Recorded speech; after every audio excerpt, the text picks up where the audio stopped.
할렐루야. 오늘 이 시간에도 성령님께서 여러분의 마음을 열어주셔서 말씀 들을 때 은혜가 되고 믿어지고, 그래서 그 말씀이 능력이 되고 축복이 되시기를 원합니다. 지금으로부터 정확히 50년 전의 얘기입니다. 1971년 4월 10일에 전 세계 언론의 시선이 중국 베이징을 향하게 되었는데, 왜냐하면 미국 탁구 대표팀 15명과 기자단이 중국 정부의 공식 초청을 받아서 적대 관계에 있던 상대국 심장부를 방문하게 되었기 때문입니다. 그때 미국 대표팀과 중국 대표팀이 여러 도시를 다니면서 공식 경기를, 친선 경기를 열게 되었는데, 소위 핑퐁 외교가 그렇게 시작되었음을 보게 되는 겁니다. 바로 한 달 전 3월 10일부터 일본 나고야에서 세계 탁구 선수권 대회가 있었어요. 그때 중국 대표단 책임자가 미국 선수단 일원을 만나서 의견을 조율하게 되었고, 그것이 미국 선수단의 중국 방문으로 이어지게 되었다라고 하는 얘기입니다. 그것은 당시 중국의 최고 지도자였던 모택동과 미국의 대통령 닉슨이 서로에 대한 적대 관계 개선에 대한 의지가 매우 강했기 때문인데, 그와 같은 스포츠 외교를 통해서 양국 간 소통이 이루어지고, 그러므로 해서 그 이듬해에는 미국 대통령 닉슨이 중국을 공식 방문하고, 수년 후에는 역사적인 미중 수교가 이루어지게 되었음을 보게 되는 거죠. 정말 역사적 사건입니다. 영원히 무너지지 않을 것 같았던 미국과 중국의 그 적대적인 담이 한순간에 와르르 무너지게 되었고, 소위 평화의 서막이 열리게 되었음을 보게 되는 겁니다. 그로부터 18년 후인 1989년 11월 9일에는 더욱 놀라운 사건이 전 세계인들로부터 큰 환호를 받게 되었는데, 그것은 베를린 장벽의 붕괴입니다. 우리나라의 38선과 함께 민족 분단의 상징이 되었던 그 한 맺힌 베를린 장벽이 한순간에 무너져 내리게 되었다라고 하는 기적 같은 얘기다라고 하는 거죠. 발단은 작은 해프닝에서 시작되는데, 그날 저녁 6시에 동독 공보 담당 정치국원이었던 권터 사보프스키가 1시간 가까이 기자회견을 하게 됩니다.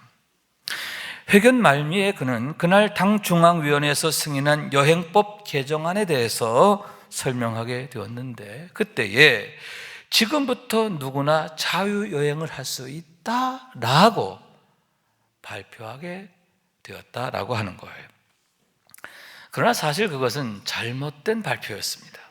원래는 떠나고자 하는 사람들은 비자를 받아서라고 하는 전제 조건이 있었는데, 실수로 그걸 빼뜨린 거예요. 그러므로 마치 동독 정부가 무제한적인 여행 자유화를 허락한 것처럼 그렇게 잘못 공포되었고, 그 즉시로 모든 언론은 동독이 국경을 개방했다라고 하는 긴급 뉴스를 전하게 된 겁니다. 그 소식을 듣고 동독의 시민들이 구름대같이 베를린 장벽에 몰려들었고, 결국 그들에 의해서 한순간에 30년 동안 철옹성같이 높이 서 있던 그 한 맺힌 베를린 장벽이 한순간에 무너지는 기적과 같은 일이 일어나게 되었다라고 하는 얘기인 겁니다. 전 우리나라의 분단의 장벽 38선도 그렇게 한순간에 무너지는 날이 속히 오게 되기를 원합니다. 다만 그것이 자유민주주의의 가치에 의해서, 그리고 평화적인 방법으로, 할렐루야, 남과 북이 서로 좋은 그런 방향으로 꼭 그렇게 되어지길 원하는데, 이를 위해서 우리가 더욱 기도하고 또 기다려야 하리라 그렇게 생각하는 겁니다. 그런데 여러분, 그런 세상의 많은 장벽들보다 더욱 높고 큰 담이 있음을 보게 되는데 무엇입니까? 생명나무로 가는 길을 가로막고 있는 사망의 담이 아닙니까? 창세기 3장 24절에 이렇게 말씀합니다. 이같이 하나님이 그 사람들을 쫓아내시고 에덴 동산 동쪽에 그룹들과 두루두른 불칼을 두어 생명나무의 길을 지키게 하시니라. 아멘. 하나님께서 범죄한 아담과 하와를 에덴 동산에서 쫓아내셨어요. 그리고는 생명나무로 가는 길목을 그룹들과 두루 도는 불칼로 지키게 하셨다라고 했는데, 그러므로 해서 이제는 그 생명나무에게로 아예 접근조차 하지 못하게 되었음을 보게 된다 하는 거죠. 생명으로 나갈 수가 없게 된 거예요. 그로 인해서 사망의 담에 갇혀버리는 그러한 불행한 상황에 놓이게 되었다는 그러한 말씀인 거예요. 여러분, 본래는 마음껏 따먹게 하셨고요, 그러므로 해서 아담과 하와가 늘 하나님의 생명 안에서 살게 되었는데, 그것이 바로 에덴 동산의 삶이며 하나님께서 그들에게 주신 최고의 축복, 최고의 은혜였는데, 이제는 그것이 상실되었다, 빼앗기게 되었다, 그러한 얘기인 거예요. 어느 날 뱀이 여자를 찾아와서 시험합니다.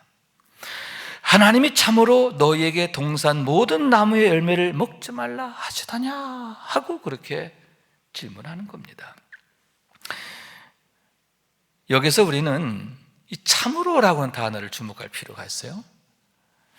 뱀이 하와를 시험할 때에 참으로, 진짜로, 정말로 라고 하는 그런 말을 통해서 하나님의 명령을 아주 교묘하게 이렇게 꼬고 또 이렇게 틀어버리고 있음을 보게 되는 거죠. 그러자 여자가 이렇게 대답합니다. 동산 중앙에 있는 나무 열매는 하나님의 말씀에 너는 먹지도 말고 만지도 말라, 너희가 죽을까 하노라 하셨느니라. 여러분, 하나님이 뭐라고 하셨어요? 너희가 먹으면 반드시 죽으리라 그러셨잖아요. 그런데 반드시란 말을 빼먹는 거예요.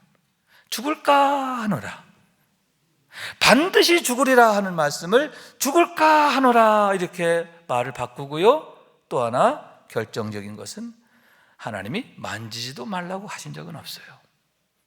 자기 임의대로, 자기 생각대로 하나님의 말씀에 붙이고 있는 것을 보게 되는 거예요.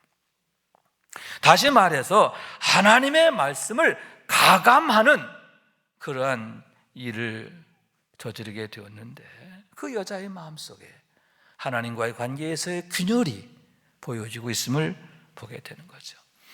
여러분, 그 틈을 뱀이 놓칠 리가 없는 거죠. 너희가 결코 죽지 아니하리라. 이에 뱀은 아예 대놓고 하나님의 말씀을 왜곡하고 부정하는데, 한 발 더 나아가서 너희가 그것을 먹는 날에는 너희 눈이 밝아져서 하나님같이 되어 선악을 알 줄을 하나님이 아심이니라. 이게 무슨 얘기냐면, 너희가 그것을 먹으면 니들이 눈이 밝아져서 하나님처럼 될 거야. 그런데 하나님이 그것을 싫어하셔, 시기하셔. 여러분, 그걸 따먹지 말라고 하신 것은 그걸 따먹으면 죽기 때문인데, 그것을 교묘하게 거짓으로 왜곡하는 거죠. 하나님이 마치 시기하는 것처럼, 하나님이 먹으면 좋은 건데 일부러 못 먹게 하신 것처럼 그렇게 하나님의 의도를 왜곡하고 부정하게 되었음을 보게 되는 거죠. 결국 그 말에 속아서 범죄하게 됩니다. 결국 그 열매를 먹고 그가 그 에덴 동네 쫓겨나게 되었음을 보게 되는데, 생명나무로 가는 길이 막히게 되었다라고 하는 거죠. 죄의 삭은 사망이라 허물과 죄로 인하여 그들이 사망 권세 아래 놓이게 되었음을 보게 되는 거예요. 여러분, 다시 말해서 무엇입니까? 죄 가운데 있는 모든 인생들의 공통적인 문제가 아닙니까? 허물과 죄로 죽었던 너희들이라고 했는데 장차 죽을 것이다가 아니라 이미 죽었다라고 하는 거예요. 우리 모두가 바로 그 당사자리 되었음을 보게 되는 거예요. 그래서 이렇게 됩니다. 그때 너희는 그리스도 밖에 있었고 이스라엘 나라 밖의 사람이라 하나님의 언약들에 대해서는 외인이요 세상에서 소망이 없고 하나님도 없는 자이더니. 여러분, 하나님과 무관하게 됐다는 거예요. 하나님 없는 삶을 살게 됐다, 그런 얘기입니다. 다시 말해서 너희는 그리스도 밖에 있었다, 이렇게 말하는. 그러므로 인해 육체 욕심을 따라 지내며 육체와 마음이 원하는 것을 하여 다른 이들과 같이 본질상 진노의 자녀이었더니. 육체 욕심을 따라 사는 거죠. 정욕을 따라 사는 거예요. 내 생각 따라 사는 거예요. 그러므로 해서 하나님의 진노의 자녀로 전락하게 되었다라고 했는데, 그것이 바로 하나님을 떠난 인생들에게 주어진 불행임을 보게 되는 거죠. 끔찍한 화라는 거예요. 본래는 무엇입니까? 하나님의 형상을 따라 지음받았고요, 하나님이 그 코에 생기를 불어넣으심으로 생명이 된 존재가 아닙니까? 날마다 생명나무 열매를 먹고 하나님의 생명 안에 살게 된 게 아닙니까? 하나님이 그들에게 복을 주시고 생육하고 번성하고 땅에 충만하라, 복을 누리며 사는 존재예요. 아멘. 동산의 모든 것들을 다스리라, 모든 동물을 다스리라. 하나님으로부터 여러분 동역자로 부름을 받은 존귀한 존재인 줄로 믿습니다. 내가 온 것은 양으로 생명을 얻게 하고 더 풍성히 얻게 하려 함이라. 생명 살리는 일이고요, 그 생명을 더욱 풍성케 하는 일인 줄로 믿습니다. 세상에 복이 되는 일이지요. 하나님의 영광을 드러내는 삶이에요. 그것이 본래 아담과 하와에게 주어진 축복이었고 영광이었다는 거예요. 그런데 하나님을 떠남으로, 범죄함으로 말미암아 그 모든 영광이 다 사라지게 되었는데, 왜냐하면 하나님의 생명에서 끊어지게 되었기 때문에. 생명이 떠나게 되었습니다. 그로 인하여 육체로 전락하게 되었기 때문이라는 거죠. 아담으로 인해 땅이 저주를 받잖아요. 그래서 가시와 엉겅퀴를 내게 되었다고 했는데, 세상에 복이 되어야 할 존재가 세상에 화를 가져오는 그러한 존재로 전락하게 되었음을 보게 되는 거예요. 그런데 여러분, 에베소 2장 5절과 6절에서 바울사도는 이렇게 말씀합니다. 허물로 죽은 우리를 그리스도와 함께 살리셨고 너희는 은혜로 구원을 받은 것이라. 또 함께 일으키사 그리스도 예수 안에서 함께 하늘에 앉히시니. 아멘. 여기서 우리는 함께라고 하는 단어를 주목해야 돼요. 하나님께서 우리들을 그리스도와 함께 다시 살려주셨다라고 하는 거예요. 할렐루야.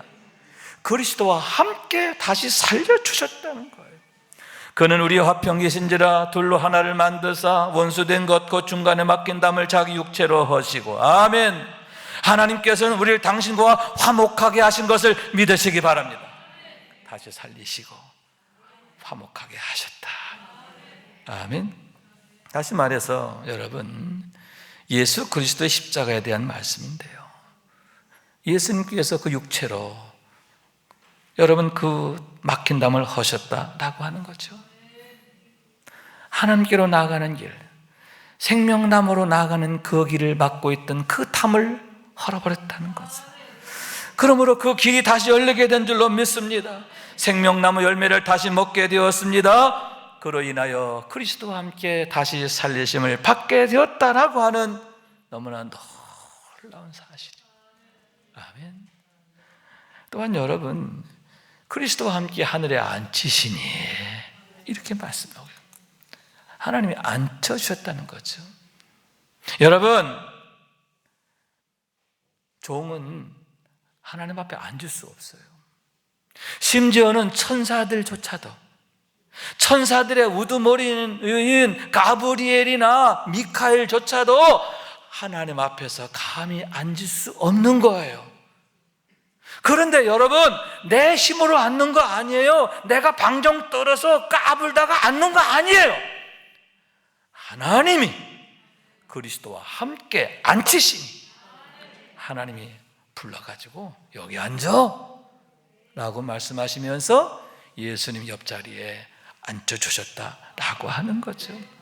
여러분, 하나님께서 우리를 당신의 자녀 삼으심에 대한 의미인 줄로 믿습니다.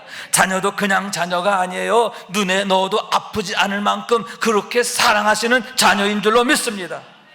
당신의 독생자를 대가로 지불하시고 핏값으로 낳은 자녀이기 때문이라고 하는 거죠. 그렇기 때문에 여러분, 오직 예수 그리스도만이 우리의 유일한 구원이 되시는데, 왜냐하면 그와 같이 오직 예수 그리스도의 보혈만이 그 높고 견고한 담을 허는 능력이 되시기 때문이에요. 내가 곧 길이요 진리요 생명이니 나로 말미암지 않고는 아버지께로 올 자가 없느니라. 주님께서 친히 말씀하셨는데 그 말씀의 의미가 바로 거기에 있다라고 하는 거예요. 그래서 일찍이 하나님께서 아담과 하와를 위해서 가죽옷을 지어 입히시게 되는데 왜 하필이면 가죽옷이었느냐?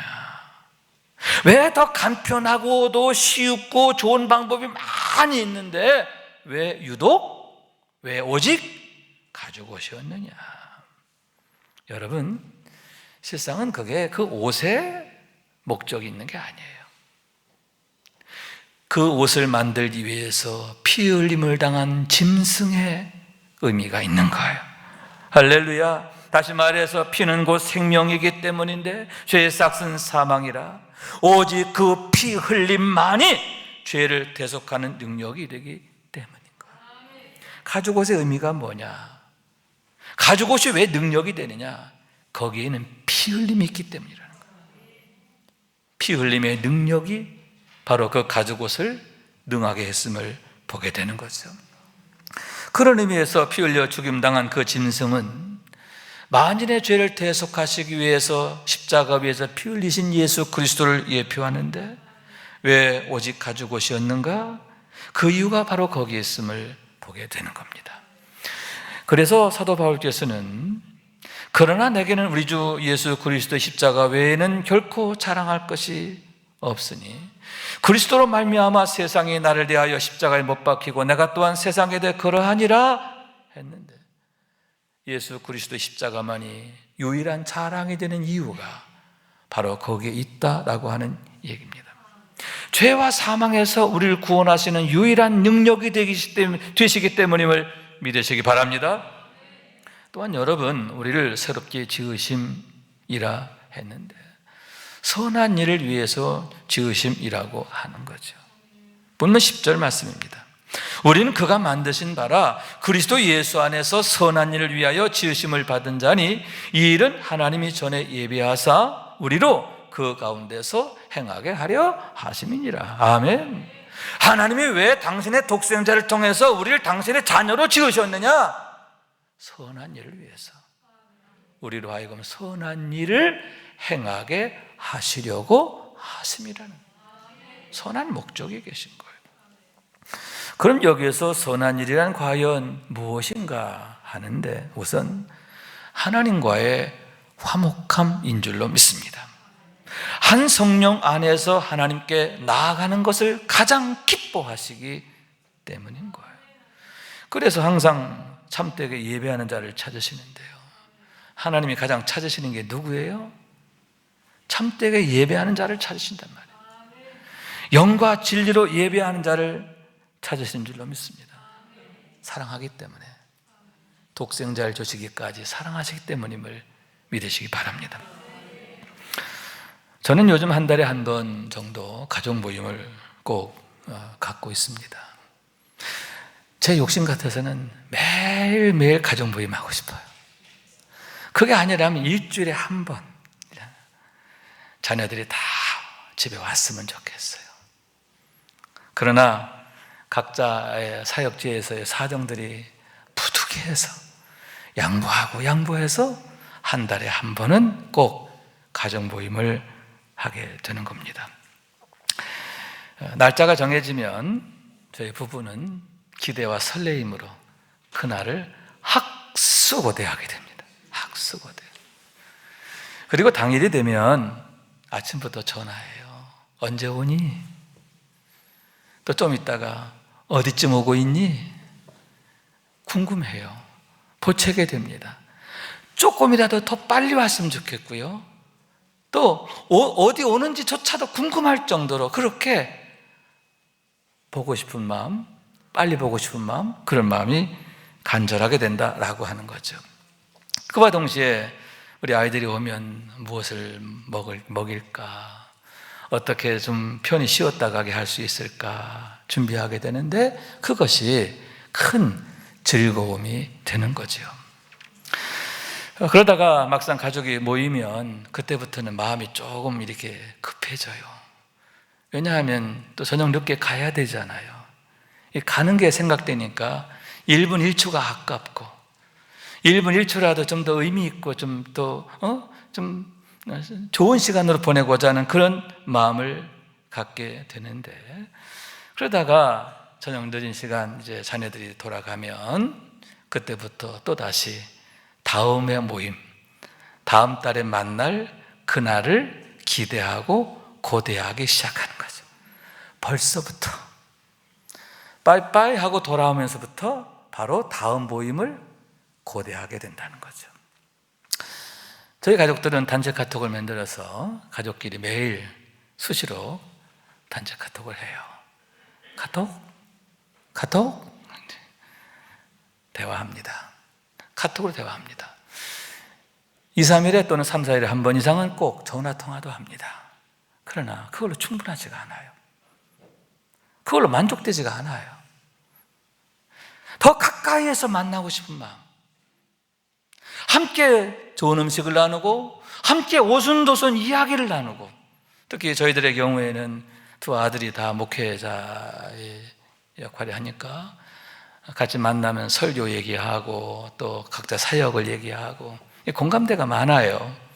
시간 가는 줄 모르게 이제 대화하게 되는데, 그게 그렇게 좋은 거죠. 저는 그런 제 마음을 생각하면서 우리 하나님의 마음을 생각해 보는 거죠.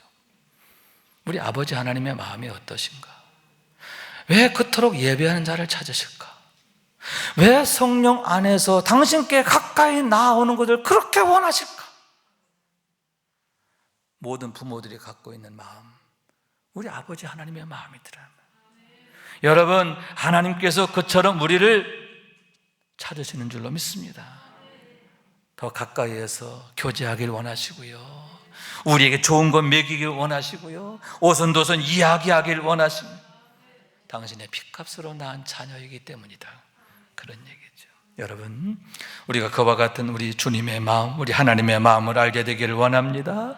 그러므로 영과 진리로 더욱 하나님께 가까이 나가기를 힘쓰시기를 바랍니다. 즐거워하기를 원합니다. 그래서 하나님의 기쁨 안에, 더욱 사랑 안에 더욱 온전히 거하는 우리 모두가 될 수 있기를 주님의 이름으로 축원합니다.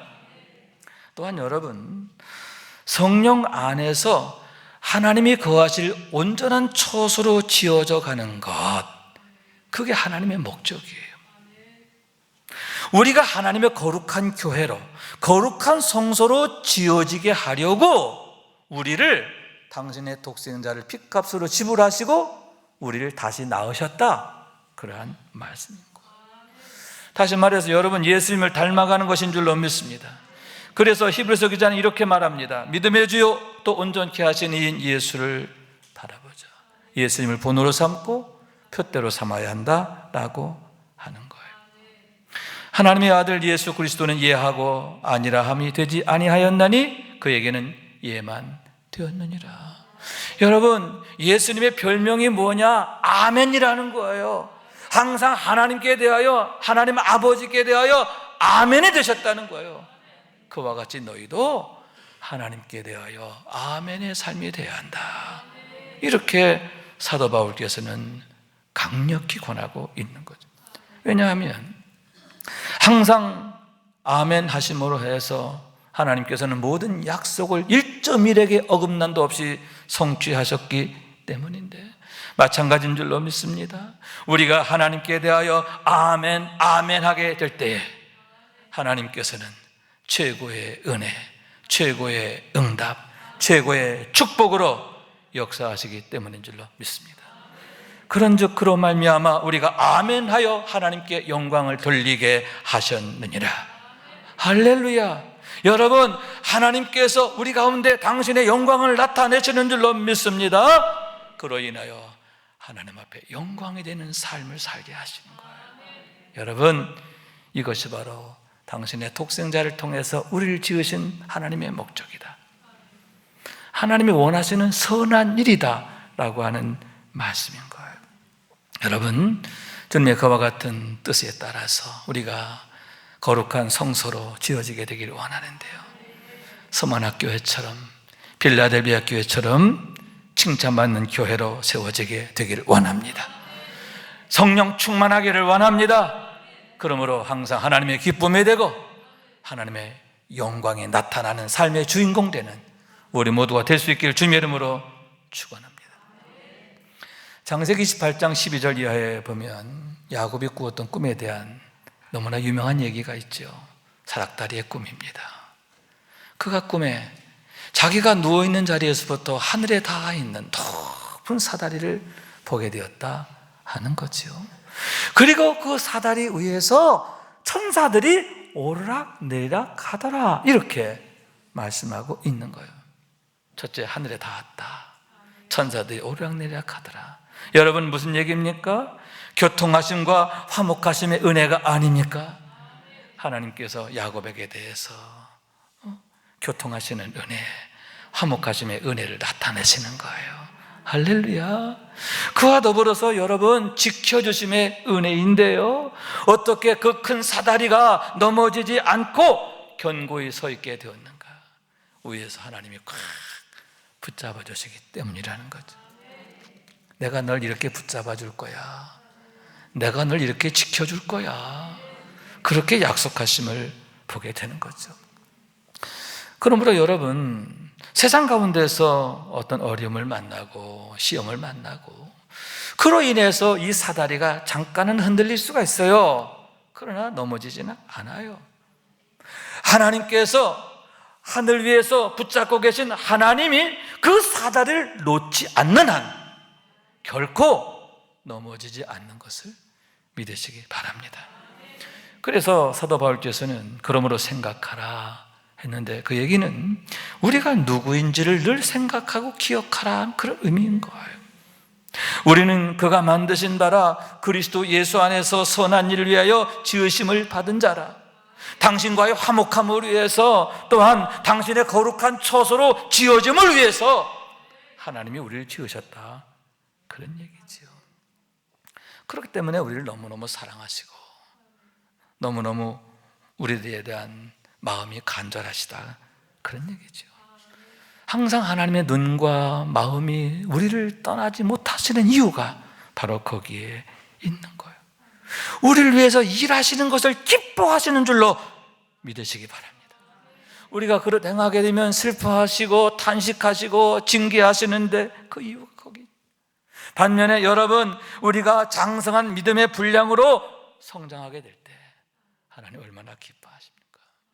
복음에는 하나님의 의가 나타나서 믿음으로 믿음에 이르게 하나니 기록된 바 오직 의인은 믿음으로 말미암아 살리라 함과 같으니라.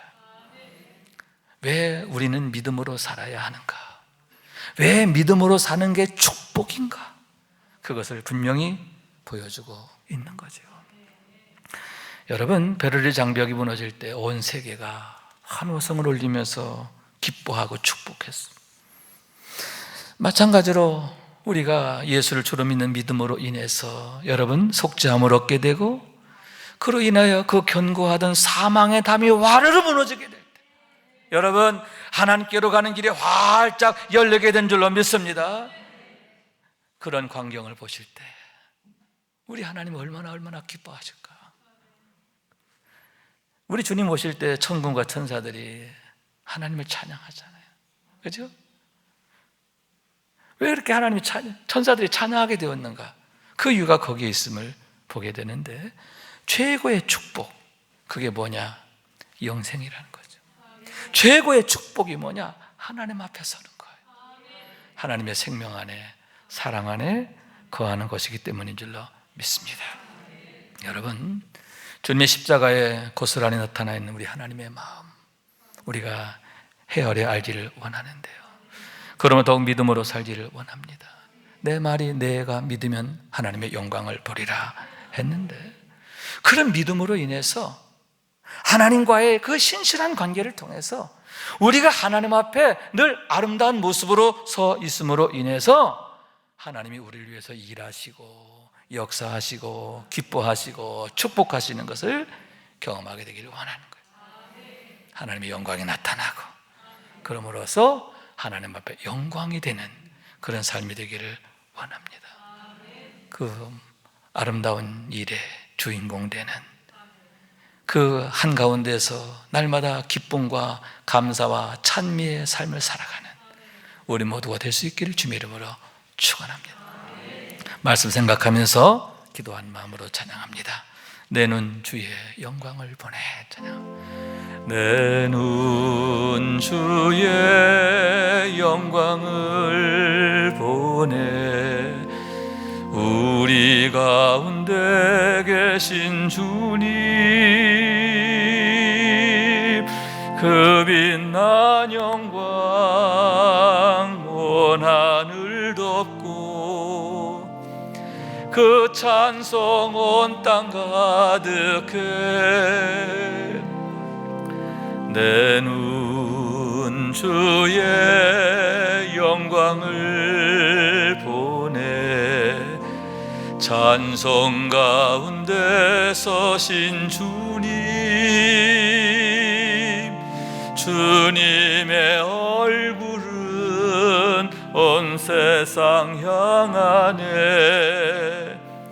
권능의 팔을 드셨네. 주의 영광 이곳에 가득해. 우린 선의 주님과 함께 찬양하며 우리를 전진하리. 모든 열방 주 볼 때까지 하늘 아버지 우릴 새롭게 하사 열방 중에서 주를 섬기게 하소서. 모든 나라 일어나 찬송 부르며 영광의 주님을 보게 하소서. 주의 영광 이곳에 가득해. 우린 선의 주님과 함께 찬양하며 우리는 전진하리. 모든 열방 주 볼 때까지. 아멘. 아멘. 여러분, 홀로 서는 거 아니잖아요. 그리스도와 함께 일으키시고 그리스도와 함께 앉히시니. 아멘. 여러분, 주님과 함께 당당히 서는 거죠. 그래서 이 세상 가운데서 슬퍼하는 자가 아니에요. 우는 자가 아니에요. 주님과 함께 담대히 세상을 이기며 찬송하며 나아가는 우리가 되는 줄로 믿습니다. 날마다 주님과 함께 멋진 승리의 개가를 부르는 우리 모두가 될 수 있길 주님의 이름으로 축원합니다.